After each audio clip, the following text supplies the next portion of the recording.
I'm Russell Santos. I'm a technical lead at Lloyd Innovations working on e-commerce projects. I actually started, I wanted to go to programming because I wanted to make games. It is.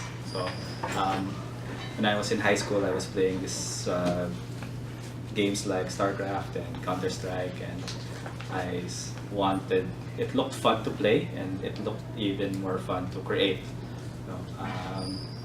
So I got into computer science. Unfortunately, making games was harder than I thought.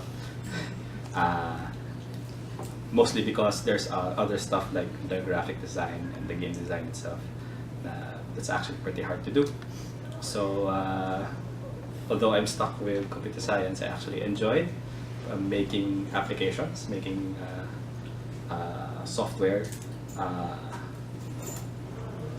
because it's something I can hold, something I can actually manipulate. It's something tangible, and I can actually use it to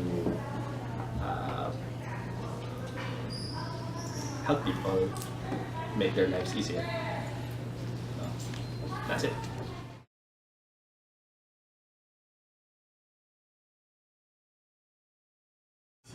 Yeah. So third year, I think. Yeah, third year, almost every day we go to this computer shop near the school. Okay. Tap and play. I got really into programming kasi there were times that we had actually had a computer programming teacher in high school, so he taught us programming, but after the class we'll actually play games inside the classroom, so it was pretty fun.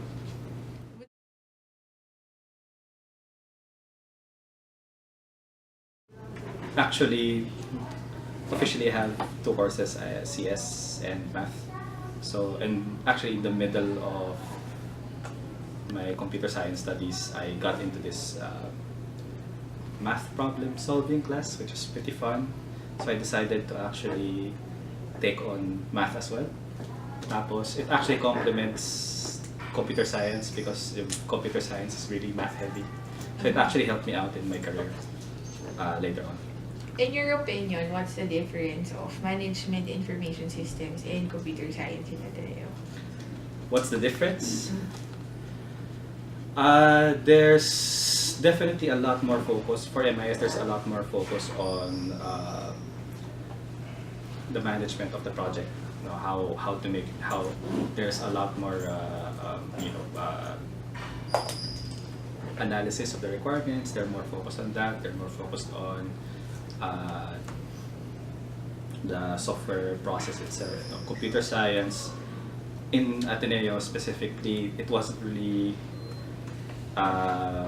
actually, although we did have software engineering classes, their primary focus was your algorithms and stuff like that. So it's I guess you can say that MIS is a lot closer to actual software engineering outside, because you get more practice actually getting requirements and stuff like that. But in terms of raw programming skills, it gets honed sa computer science, just because we just program all day.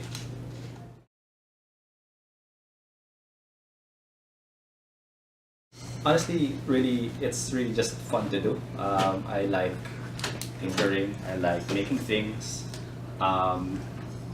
Some people might not like tackling a problem for hours and hours on end.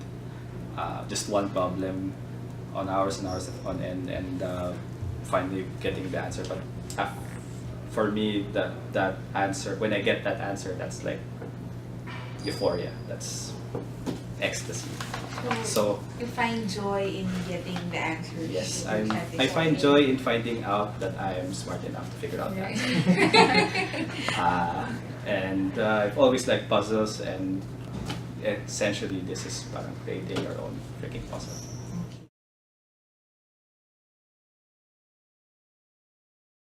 One of the big things that is popular right now is actually big data.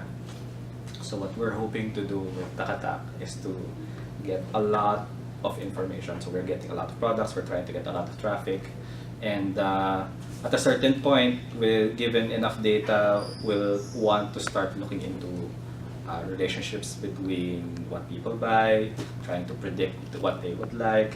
I think that really is the really, really interesting parts of my job right now. We're not there yet, but when we get there, it will be fun. It will be fun. So you also see data gathering from your traffic as a challenge also in getting Yes. answers that you want. Yeah, so definitely the first step is, of course, getting that much information in the first place, which we are trying to do right now. But looking for patterns in that data, it's pretty interesting, and sometimes kasi it yields really surprising results. So I want to see it when it happens. In terms of traffic, my current project is like the largest it's the largest volume of traffic. It's the project with the largest volume of traffic I've ever encountered. No, I've had problems. I've never had problems. I've never had problems with my machine not being able to handle the traffic that actually it's getting. So the headaches that I'm getting in this project are pretty interesting because they're really doing a really good job of drawing people to the website. And so the architecture that we created for Takatack, I guess, would be my crown jewel of engineering escapades. A really big sale, a few weeks ago we had a really big sale, and at a certain point the website was slowing down. Our monitoring reports told us that the server isn't responding fast enough, and so we had to scale up part of our infrastructure. I found out what the bottleneck in my system is, and so we temporarily increased the instance, and right now what I'm doing is I'm trying to make it so that it's easier to scale it up further later. Instead of making the box bigger, it's adding more boxes so that we can scale up without having downtime. Of course, having realized that, I know there are still a lot of things that probably needs to be fixed about the system, and I'm already looking ahead into the other parts of the system that I need to optimize.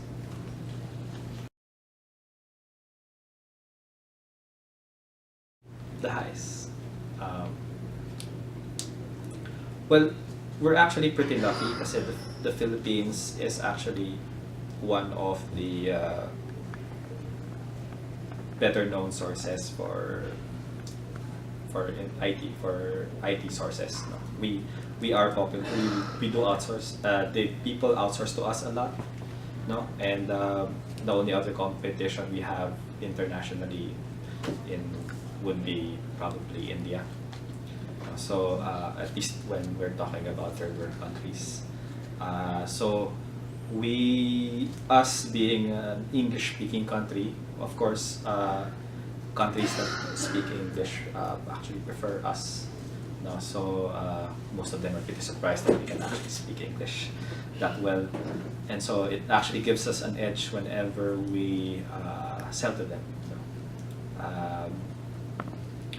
The lows would probably be, this would be not a low for the Philippines, but just really a low for the industry in general.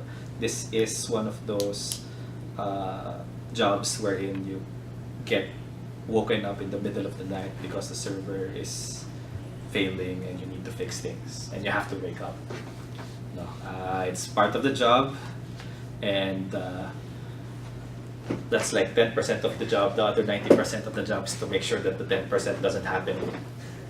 So hopefully I can lessen that in the future.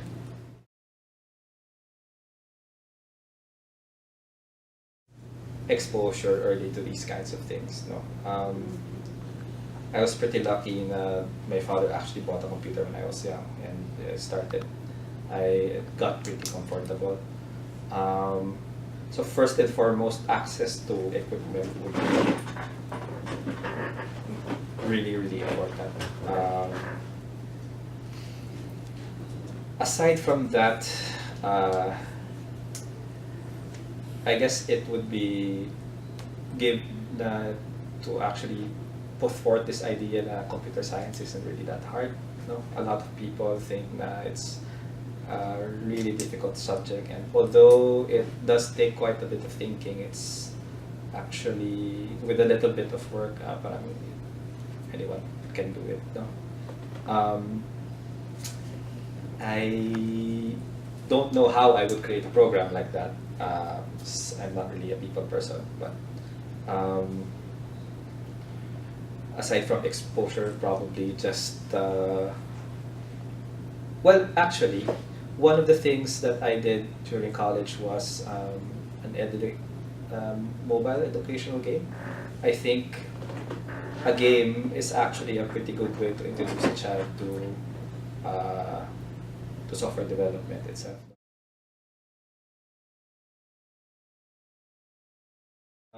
What can help probably, what I think helped me at least is yung training itself in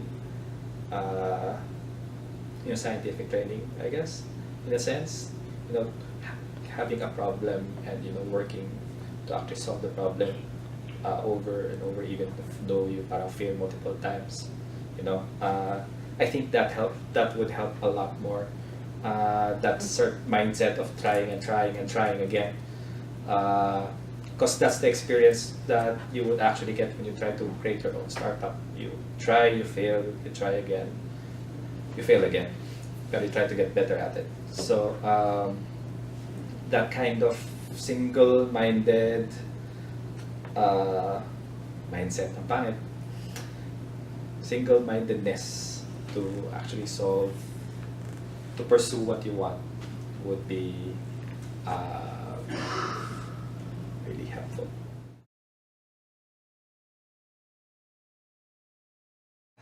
We will be able to catch up with them in terms of the IT industry. Kasi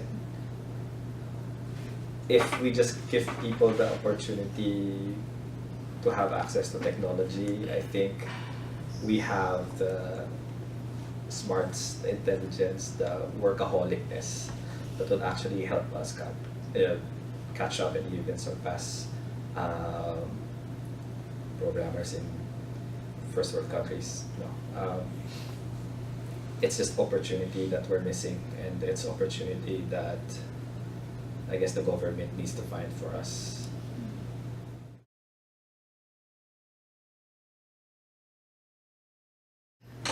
Nasasayangan nga ako sa Philippines kasi kaya natin talagang we can compete with other countries on this. What's lacking really is parang some sort of drive for the people themselves na parang we gotta do this, we can do this. I know they're in the difficult position of trying to raise interest for science and technology and computer science and IT. From general public, it's a problem that everyone has actually, even in the other countries, and it's not really an easy problem to solve.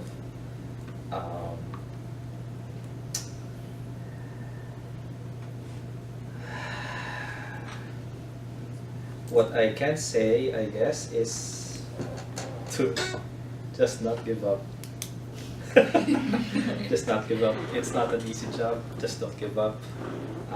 I'm sure that if he asks for help from the industry, they will gladly help. I know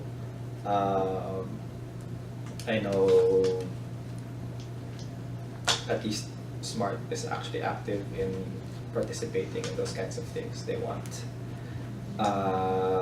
They're actively, running hackathons and all that in order to raise interest in these kinds of things. And I don't think, and probably other companies will be the same. They all want the Philippines to get better. So don't be afraid to ask for help. Don't give up. Never surrender. I guess that's the best advice I can give. Okay. Okay.